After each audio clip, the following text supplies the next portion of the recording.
જય Ganesh, happy morning. હું Shaunakesh Pathak, professional tarot card reader અને ન્યુમરોલોજિસ્ટ. જે કોઈને પણ ફેમિલી, વેલ્થ કે રિલેશનશિપ રિલેટેડ કંઈ પણ ઇશ્યુઝ હોય તેઓ મારી કન્સલ્ટન્સી લઈ શકે છે. મારા જે વ્યુઅર્સ છે તેમના માટે મારી પાસે એક ઓફર છે કે જે કોઈ પણ મારા કોઈ પણ એક વિડીયોને 10 વ્યક્તિઓમાં શેર કરશે અને એ શેર કરેલાનો સ્ક્રીનશોટ મને વોટ્સએપ કરશે તો જે તે વ્યુઅરના કોઈ પણ એક પ્રશ્નનો હું ઉકેલ અને જવાબ આપીશ. આજે હું તમને વાત કરીશ ટેરો કાર્ડ બાબતે. સ્ક્રીન ઉપર હું આપને જે ટેરો કાર્ડ બતાવી રહ્યો છું તે છે કરેજ. હવે આ કાર્ડમાં આપને દેખાય છે કે પથ્થરોની વચ્ચેથી એક છોડ ઉગી નીકળ્યું છે અને છોડ ઉપર પણ ગુલાબ નીકળ્યા છે. તો તમારા કોઈ પણ ક્લાયન્ટના પ્રશ્નના જવાબમાં જો આ કાર્ડ આવે તો તે શું દર્શાવે છે?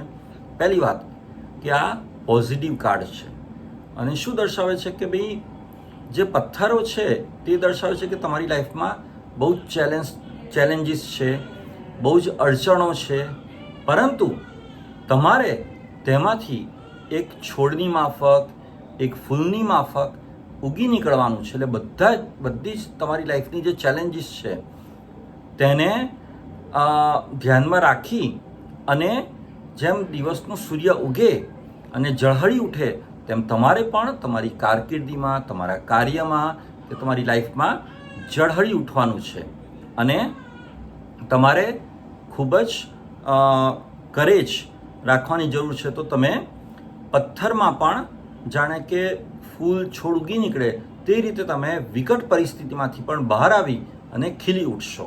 તો આ કાર્ડ એક પોઝિટિવ કાર્ડ છે. ખુશ રહો, મસ્ત રહો, સ્વસ્થ રહો. Thank you.